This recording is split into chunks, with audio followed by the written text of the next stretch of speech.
Bonjour tout le monde. Moi, je voudrais soumettre une idée à tous ceux que ça peut intéresser. Question écologie. Présentement, les groupes sont beaucoup axés sur l'éco-anxiété. Ils veulent nous transmettre leur éco-anxiété. Moi, je suis désolée, mais c'est pas quelque chose qui me fait avancer, bien au contraire. Tout comme la tendance à des militants à vouloir interdire ou obliger les gens. Quand tu essaies d'obliger les gens à faire des choses qui ne sont pas de leur choix, il y a toujours de la résistance. Toujours.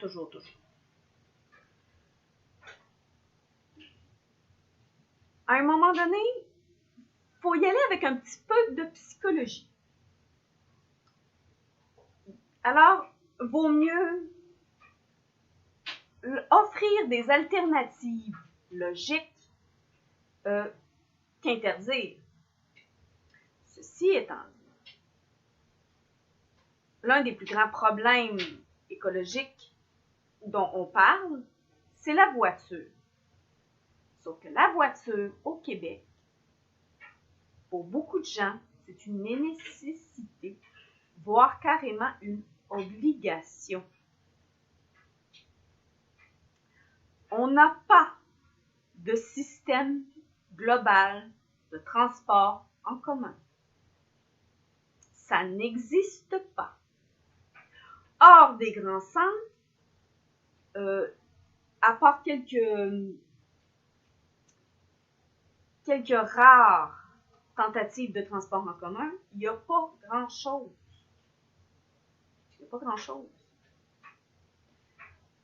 Ces alternatives sont quand même louables, si je ne les dénonce pas, mais ce n'est pas suffisant.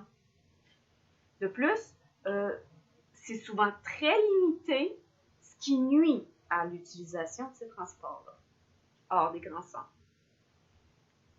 Maintenant, qu'est-ce qu'on fait? On fait comme avec Hydro. Hydro-Québec, quand ça a commencé, il y avait quelques tentatives d'électrifier le Québec. Il y avait un début. Mais c'était insuffisant. Donc, ils ont créé Hydro-Québec pour électrifier l'ensemble du Québec. Il y a même eu des programmes pour électrifier jusque dans le fond des rangs. C'est fait aujourd'hui. Et Hydro-Québec, question écologie, nous fournit une énergie propre et produite par un système qui est parmi les moins polluants. Ici, attention, je n'ai pas dit non polluants, mais parmi les moins polluants.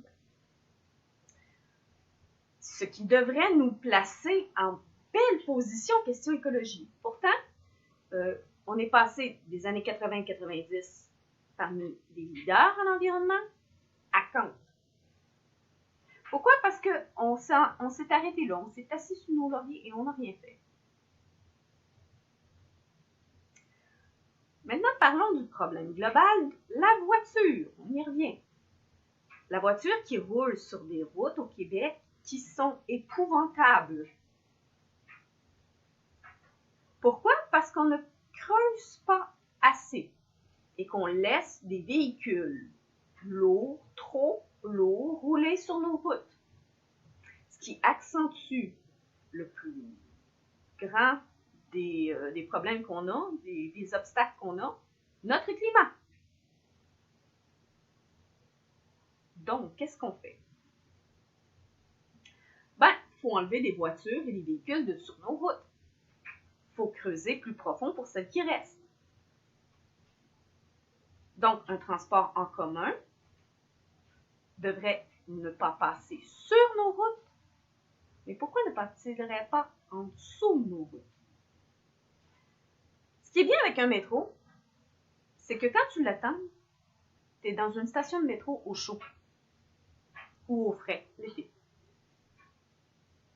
passe la majorité de nos années dans le froid, dans l'hiver. Or, on se libérerait d'une pression climatique, autant pour le changement, autant que sur notre vie quotidienne, en créant un métro global en dessous de nos routes. Je sais que ça peut paraître utopique à certains.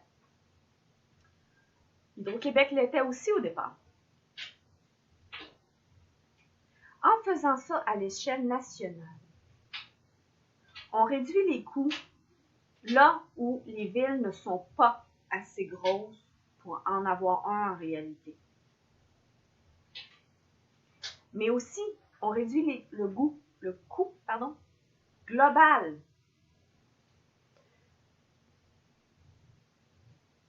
On relie des villes qui ne l'étaient plus par autobus. Parce que, faut se le dire, quand c'est quelque chose de privé, ils sont liés par les coûts. Si ça coûte trop cher, ils ne le font plus parce qu'ils ne font pas assez de profit.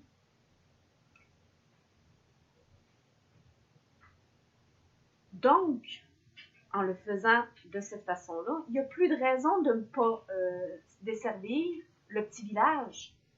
On arrête devant de toute façon.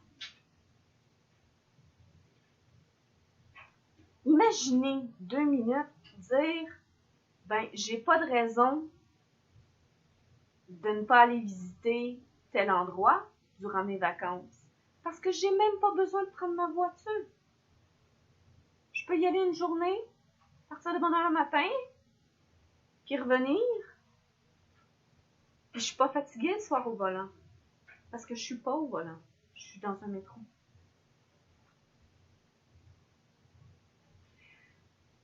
Imaginez pouvoir dire, la voiture, oh oui, j'en ai une dans le garage.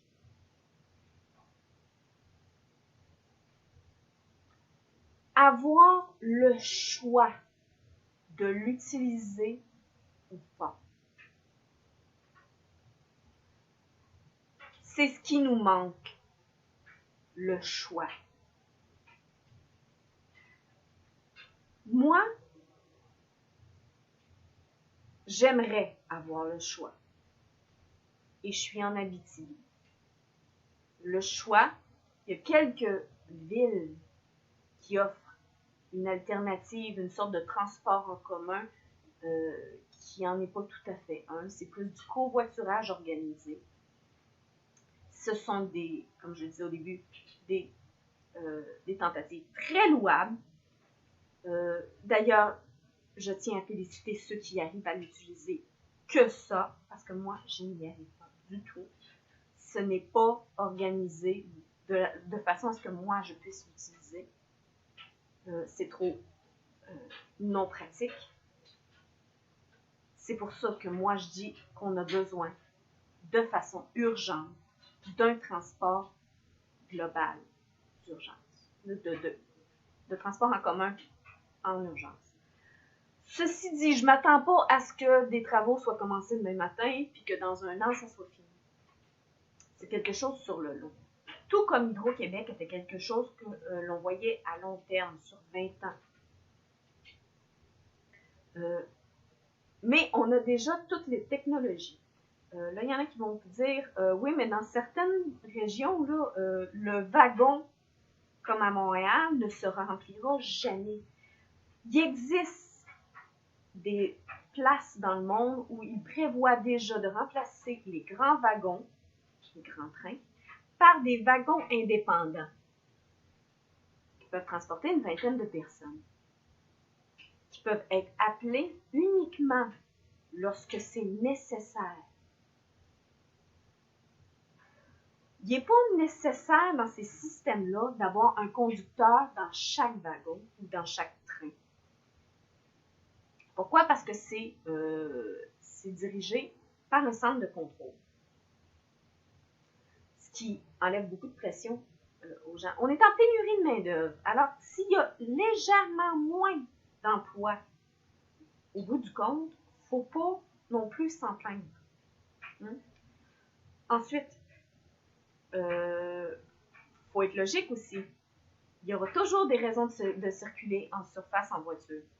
Il y en aura toujours. Fait que les chauffeurs de taxi, ils n'ont rien à craindre. Parce qu'il va toujours avoir des raisons de circuler en taxi. Il va toujours avoir des gens qui vont avoir besoin de l'autobus en surface.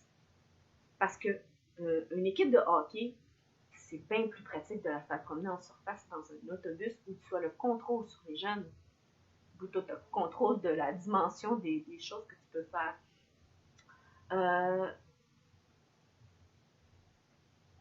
Il y a aussi tous les biens matériels qui circulent.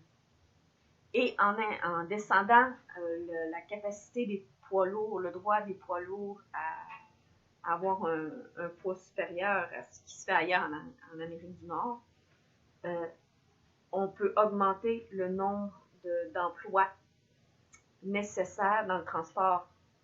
Ce qui fait qu'on finit par revenir au même. Question emploi. Mais on a descendu tous les polluants reliés à la voiture de beaucoup parce que en faisant un transport en commun global, on incite les gens à avoir des habitudes saines. Puis pourquoi payer pour la voiture au quotidien quand ça te revient moins cher de transport en commun? Parce qu'une voiture, c'est beaucoup de dépenses. Alors, tu sais, à un moment donné, ça ajoute. De plus, il y en a qui vont dire, ouais, mais l'autobus, ça ferait la même. Tu mets des autobus électriques, puis, tu sais, c'est correct. Là. Sauf que, par rapport à notre climat, l'autobus est désavantagé. C'est un gros véhicule qui peut rester pris en surface. Le métro, ça reste pas pris. Oui, il y a d'autres dysfonctionnements, il y a d'autres raisons qui ne fonctionnent pas, mais pas celui de nos saisons. De plus, tu n'as pas à attendre dehors, au froid, sous la pluie, sous le soleil brûlant. Tu descends l'attendre au frais, au chaud, au sec. Si vous êtes intéressé par ce genre de proposition, ben partagez-la, je ne sais pas, envoyez-la à votre député. Moi, c'est ce que je vais faire. En espérant qu'il l'écoute jusqu'au bout. Si vous n'êtes pas d'accord et que vous trouvez que c'est une utopie, ben laissez quand même un commentaire. Hein? Peut-être qu'on pourra ensemble améliorer l'idée. Moi, j'aimerais bien. Sinon, je vous souhaite une excellente journée, une excellente semaine, moi. Et j'espère qu'ensemble, on trouvera plein d'idées pour améliorer notre beau Québec et le rendre plus écologique.